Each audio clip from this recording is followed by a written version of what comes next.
So guys, welcome back again to my channel. This is the day 2 of the protest, and it's getting serious and more serious, especially in the north, Abuja, Kano, and Lagos. So now the police are out saying that Nigerians have turned it from peaceful protest to a violent protest, that they've fired some policemen and they will take a violent action towards that. Let me guys hear what you said in this video, and then my next video I'll play the video where they say that they fired some policemen, and then I would like to hear your view in the comment section. I'll see you guys in my next video. Gentlemen of the press, it is with grave sense of responsibility that I address you this evening. You will recall that upon several indications by various groups of their intent to commence a nationwide protest on 1st August 2024, we rolled out several warnings based on actionable intelligence at our disposal, indicating that some groups were mobilizing for violent protest, while some groups claiming to be mobilizing for peaceful protest were doing so with violent undertones, refusing to cooperate with the police on measures to be taken to guarantee peaceful protest. On the basis of this intelligence, the police advised that the protest should be shelved at this instant. Where the organizers insisted on going on with the protest, they were advised to stage the protest in confined locations. This would have enabled the police provide adequate protection for the protesters and isolate the criminals whose intention was to loot and destroy in the name of a protest. This we were doing in furtherance of our duty to protect lives and property and maintaining law and order. While we affirm the constitutional rights of citizens to assemble and express their views on issues of national importance, we were wary about the dangers posed by agitation instigated by some individuals who have shown tendencies to be disloyal to the government of the day.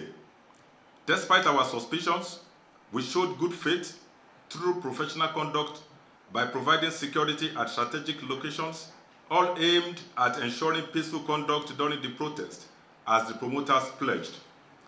Our men, deployed nationwide, went out with a clear brief to ensure that no one is unnecessarily harassed or intimidated.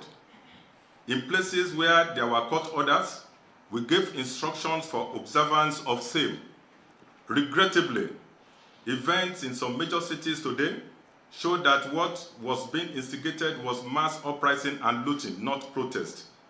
Those who were in the forefront of promoting the idea of the protest were not around to lead it. Hoodlums have been let loose on innocent Nigerians and their hard-earned businesses and property looted and destroyed. The motive of the rioters was basically two: loot and destroy both private and government property. The destruction so far has been mind-boggling.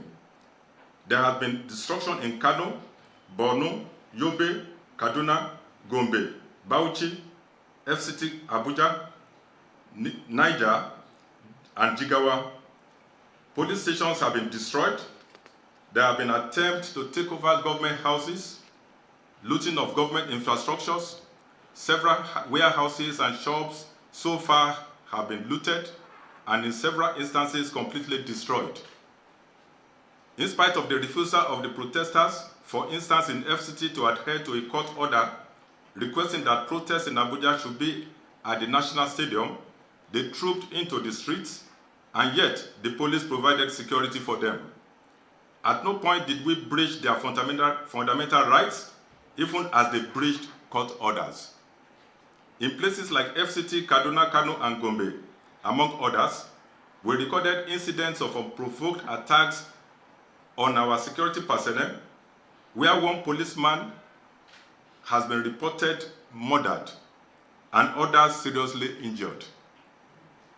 We alerted earlier that terror elements may take advantage of the protest to infiltrate the crowd of protesters with suicide bombers. Yesterday in Lagos, our EOD team was informed of a suspected IED on Bakatoni Way, Ikeja. The team responded swiftly and rendered safe what turned out to be an improvised explosive device, IED. Today in Borno State, we recorded another incident of explosion, which occurred in the crowd of protesters, killing 4 instantly and severely injuring 34 others, many of whom are presently on danger list. We wish to advise law-abiding citizens of Nigeria to heed and not dismiss warnings given by the police and other security agencies which were based on credible and actionable security intelligence. In the light of the current situation, the Nigerian Police Force has placed all units on red alert. Our officers are fully mobilized and prepared to respond swiftly and decisively to any further threats to public safety and order. We remain committed and resolute to protecting lives and property and ensuring that law and order are maintained across the nation. Groups who are hiding under the guise of exercise of a right provided in the Constitution to destabilize the country should also remember that the same Constitution imposed on them the duty to obey the laws of the land and respect the rights of other citizens. The police is equipped to respond appropriately to the unfolding situations and will get assistance from other security agencies, including the military, if the need arises. We appeal to all citizens to remain calm and cooperate with the police and other security agencies during this challenging period. Your safety is our top priority, and we will continue to take all necessary measures to ensure continued peace and stability in our country. Thank you. IGP sir, good evening sir. My name is Lucky Isawode. I work for Channels Television. In view of what has happened, would you be extending invitation to the organizers of this protest, those especially who have written to you and whom you have invited before now? Thank you, the chance. Ada Bisomonoya IT. Good evening, sirs. My name is Ada Bisomonoya. I report for Africa Independent Television, AIT. IGP sir, I'd like to know what word of caution you have for those who have turned the protest into our activity today. And I'm also curious to know why you and your team of management staff are wearing this red band on your arm. Thank you, sir. And, Ferdinand, Arise TV.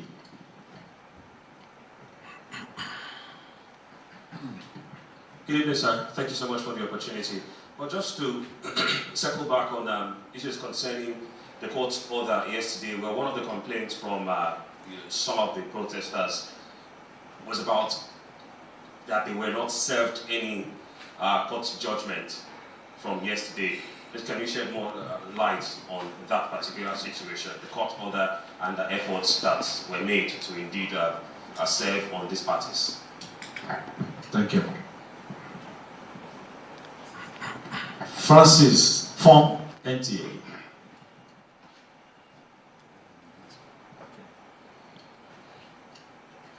Good evening, Mr. IGP. Good evening, the Force Management team.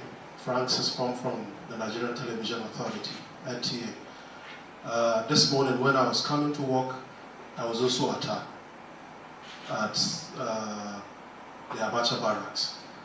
And I have a question for you, Mr. IGP, sir. Some of the protesters have alleged that it was because, some of the operatives, so to say, or officers, opened fire on them, thereby necessitating their action. I'd like to hear from you, sir. The reaction. Thank you. First, let me take that question again from Lucky. Francis. Francis. You count the question. Okay, Mr. IGP, sir, some of the protesters that we've had cause to interview said some of your men allegedly attacked them. That was why they reacted in that order. Okay. At Nyanya Maraba access, sir. Thank you. Stefan, TVC.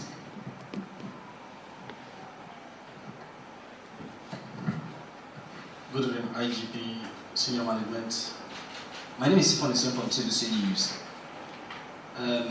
Just like my colleague has just mentioned, on the outskirts of Abuja today, we also came under attack covering this incident. And there is an observation Well, the demonstrators. There's an impression we have, or haven't observed the ongoings. There's this, there seems to be the fact that police in that location were overwhelmed by the sheer size of the demonstrators. What are you going to be doing differently? Thank you. Then, Francis, you said you were attacked. You didn't indicate those who attacked you. You ought to have been specific. Protesters. Okay. Maraba Yaya Aziz. Thank you. Any other one? I think we are done with question time, the IGP. The IGP may wish to react to some of these issues raised, sir. Thank you, sir. Okay, the first question was whether I will still be extending invitation to different groups who still want to stage protest. I want to believe that they have started the protest today. My invitation to the public, to those who intend to stage protest, is in the public and is still valid. So I'm not going to reissue that invitation. Then the lady from AIT wants to know what are my words of caution to the protesters. I want to caution that those who want to come out to protest must remain peaceful. Otherwise, they will not have a choice than to respond to their acts. Like what we have today, we had incidents of looting and destruction of private businesses. We are not going to tolerate that anymore. We had incidents where there were unprovoked attacks on policemen and other security agents. We are not going to accept that. So if I advise that they should just not bother to continue with this. When we talk about rights to protest, we are not denying the rights. We have said severally that we recognize the rights of citizens to protest. But this right is also not absolute right. The same constitution that gave them rights to protest also imposed duties on them. What our lawyers have been telling our youth is that it's their right, it's their right. Nobody is talking to the youth about their duties and responsibilities to the state. And that's the problem. These people should be educated. They should know that there are duties and responsibilities expected of them to the state. They only want to enjoy the rights and neglecting the duties. Those people who are claiming rights of protest, they should know that they have a duty to the nation, to respect the rights of other citizens, to obey the law of the land. There is also a duty to be loyal to the state, to be patriotic. It's a constitutional responsibility of a citizen of Nigeria.